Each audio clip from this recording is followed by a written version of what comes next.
Salve, salve, nação rubro-negra! Boa noite para todos vocês. Como prometido, chegando para mais um giro de informações do Mengão nesta segunda-feira. Lembrando a todos vocês que amanhã às 11h40 estaremos de volta ao vivo com um convidado para falar muito sobre esses bastidores envolvendo o Flamengo. E hoje, através do Tchala Podcast, o Landim meio que rasgou o verbo em algumas situações, em outras ele se contradiz, como de costume, em outras ele falou absurdos, e a gente vai trazer alguns detalhes aqui envolvendo as falas do presidente com relação ao meio de campo do Flamengo, com relação a mercado da bola, com relação ao ataque do Flamengo, sobre SAF, tudo isso e muito mais aqui no Visão Rubro-Negra, além de trazer alguns complementos de informações para vocês. Então, você que está chegando aí do outro lado da tela, seja muito bem-vindo, sempre é muito bem-vinda. As meninas também aqui, que são muito participativas, as membros do nosso canal. Então, deixa o like, se inscreva se você ainda não é inscrito, ativa o sininho e compartilhe, porque é muito importante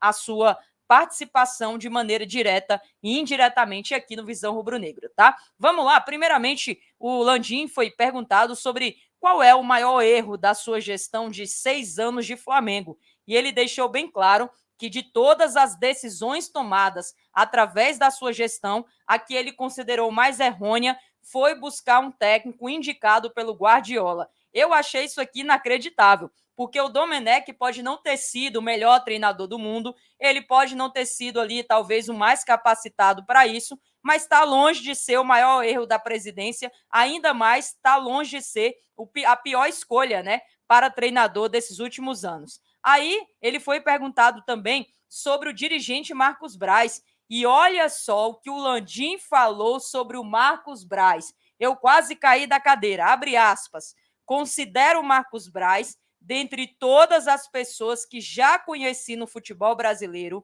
talvez o mais diferenciado diretor esportivo da área de futebol. É isso mesmo.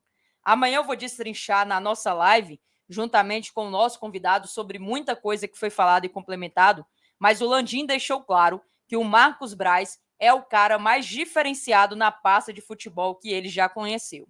Foi perguntado também sobre a SAF e ele deixou bem claro que não foi ele que trouxe esse assunto ao Flamengo. Depois ele disse que não precisa disso para construir o estádio e, para complementar, afirmou que, se for presidente do Conselho Deliberativo, será exatamente para barrar a SAF. Aqui ele foi totalmente contraditório com o que ele vem falando há muito tempo sobre as reuniões que tem feitas e sobre alguns áudios vazados também. Sobre o mercado da bola, o Landim comentou sobre o Claudinho e deixou bem claro que, possivelmente, segundo a percepção dele e a imaginação dele, o Claudinho não está feliz por lá. Além disso, ele deixou evidente que está tentando contar com o bom senso do Zenit em fazer valer o desejo do jogador. E explicou que a negociação pelo atleta, como aconteceu, claro, ele explicou que o acerto com o Meia já tem, explicou que tinha tudo acertado com o Zenit, porém o Zenit voltou atrás. E aí ele até falou, o Flamengo preparou um vídeo de anúncio, mas com o recuo do Zenit, o material obviamente não foi usado. Abre aspas, mais uma vez, para o presidente. A gente não esconde, mantemos contato com o Claudinho há muito tempo, buscamos conversar com ele através do empresário e eu entendi que chegamos num acordo. O problema é com o clube que não quer se desfazer dele. Atendemos às exigências dos russos, mas quando chegamos lá, eles foram pedir mais. A percepção que eles passam é que eles não querem vender o jogador. Essa resposta do Landim já deixa bem claro que não tem para que o Flamengo insistir no cara se o Zenit volta atrás, se o Zenit deixa evidente que não quer negociar, então o Flamengo tem que partir para um outro plano. Além dele, também foi perguntado sobre o Paquetá e ele deixou claro, o Landim deixou claro que o interesse do Flamengo no jogador procede, que é um jogador que seria vendido a 80 milhões de libras, 85, na verdade, milhões de libras, só que por conta de algumas complicações acabou não acontecendo e deixou bem claro que irá analisar em cima das oportunidades, já fez alguns movimentos, mas vai guardar algumas coisas e conversar novamente com o West Ham. E deixou evidente no final, o Flamengo está bem financeiramente, mas o Flamengo não dará um passo maior do que as pernas. Ainda falando sobre meio de campo, o presidente foi perguntado a respeito do Arrascaeta, sobre a possibilidade do jogador sair, de alguma proposta dele ser negociado, e o presidente foi, né, enfático a dizer que, enquanto ele for presidente, enquanto ele estiver responsável na gestão, o Arrascaeta não sai nem a pau. O Arrascaeta não sai nem a pau. E quando ele chegou ao Flamengo, ele virou para os dirigentes e falou: esse cara aí eu quero no Flamengo. Ele já me fez perder uma Copa do Brasil e uma Libertadores. Eu não quero ver mais ele jogando contra mim. Então deu algumas declarações, né, de 2019 dos bastidores. Saindo do meio, indo para o ataque, a situação que ocorre entre Gabriel Barbosa e diretoria permanece. O Gabriel vem na zona mista, numa entrevista, e dá uma cutucada na diretoria. E a diretoria vem e faz o mesmo. Agora, o Landim não fez diferente. Deixou bem claro que o jogador está buscando um contrato de longo prazo, que os valores que foram colocados na mesa, o Flamengo não está disposto a oferecer. Se o Gabriel quiser, a proposta que o Flamengo fez se mantém, e aí deixou bem evidente que o Flamengo não tirou essa oportunidade. É ele que controla a operação, é ele que toma a decisão, até porque o contrato dele já está acabando. Resumindo, o Landim deixou evidente que o contrato de 5 anos que o Gabriel quer não vai acontecer na sua gestão e repetiu que o Flamengo ofereceu 1 ano de contrato com um aumento considerável no salário e que cabe agora o jogador decidir. Essa queda de braço, galera, tá muito evidente, tá muito clara. Não é de agora que o Landim, né, joga um recado para o Gabriel e que o Gabriel faz a mesma coisa para a diretoria. E eu quero saber a sua opinião. O Gabriel é culpado por não aceitar 1 ano e esse aumento, ou a diretoria em ter voltado atrás e agora simplesmente não querer dar um contrato aí considerável de renovação pelo jogador? Além disso, o Landim até falou que para ele merecer um contrato extenso, ele vai ter que provar isso em campo e que o jogador está aí há um tempo, desde de 2023 para cá, sem performar. Enfim, o Landim abordou muita coisa, amanhã a gente vai trazer mais em detalhes, mas eu quero saber já a sua opinião aqui nos comentários. Também ele foi perguntado sobre o Pedro. O Pedro, ele não ganhou muitas oportunidades no Flamengo até o segundo semestre, né, de 2023. O Palmeiras, naquela época, tentou a contratação do atacante e o Rodolfo Landim abriu o jogo sobre essa possibilidade de saída e falou de maneira muito clara: o Pedro só sai do Flamengo só sobre o meu cadáver, ou então depositando a multa dele. Além disso, o presidente deixou evidente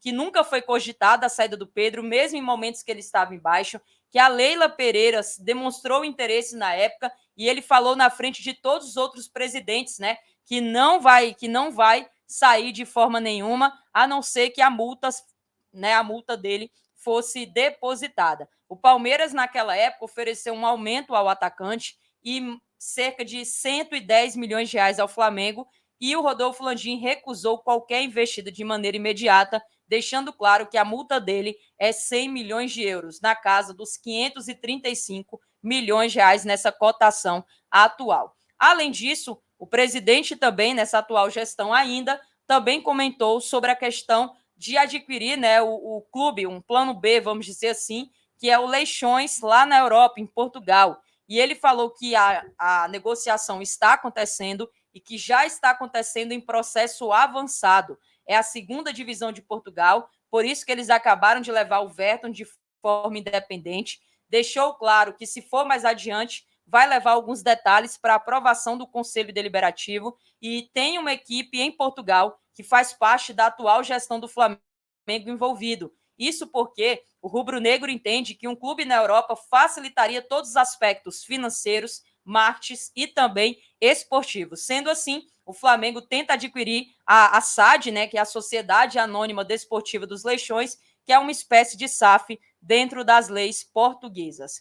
Foi definido também hoje o árbitro para o confronto contra o Vitória. A CBF, para a 19ª rodada do Campeonato Brasileiro, escalou Rafael Claus como responsável para apitar esse confronto. O quadro de arbitragem ainda não foi divulgado, que é o VAR, o auxiliar de vídeo, né, os bandeirinhas e etc., mas possivelmente hoje à noite será divulgado e a gente passará lá no nosso Instagram, Visão Rubra da Negra, mais detalhes para vocês. Hoje também pela tarde, lá na Flá TV, Igor Jesus e Matheus Gonçalves estavam presentes e, obviamente, falaram sobre como são acolhidos na categoria principal e sobre como eles recebem dicas constantes. O Matheus Gonçalves até falou, eles sabem que podem contar com a gente em algum momento quando precisar.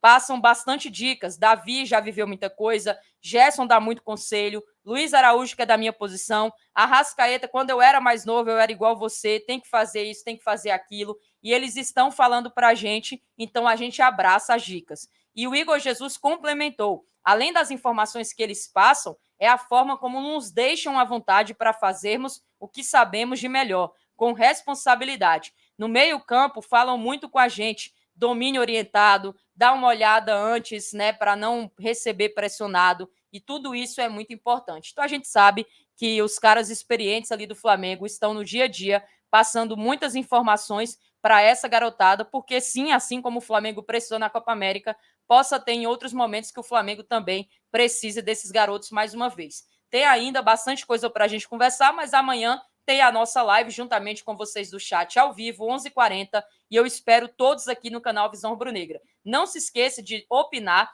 não se esqueça de deixar o like, de permanecer se inscrevendo, bora bater os 53 mil inscritos, e quem puder compartilhar, tá bom? Saudações rubro-negras, isso aqui é Flamengo e até mais. Valeu, nação!